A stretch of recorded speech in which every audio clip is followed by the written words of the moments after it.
যুক্তরাষ্ট্রের president Donald Trump বলেছেন, তিনি তার চিরপ্রতিদ্বন্দ্বী সাবেক প্রেসিডেন্ট জো বাইডেনের নিরাপত্তা ছাড়পত্র এবং গোয়েন্দা তথ্য পাওয়ার সুবিধা বাতিল করতে যাচ্ছেন। ট্রাম্প সামাজিক যোগাযোগ মাধ্যম টুইট সোশ্যালে লিখেছেন, জো ইউ আর ফরওয়ার্ড, যা তার রিয়েলিটি শো দ্য অ্যাপেন্ডিক্স এর জনপ্রিয় বাক্য।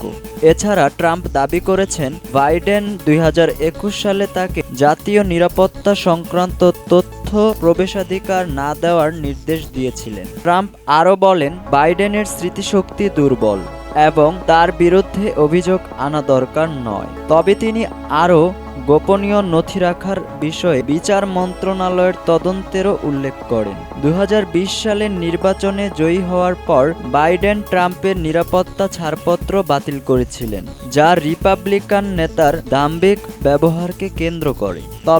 তবে ট্রাম্প তার বিরুদ্ধে আনা অভিযোগ অস্বীকারের দাবি জানিয়েছেন।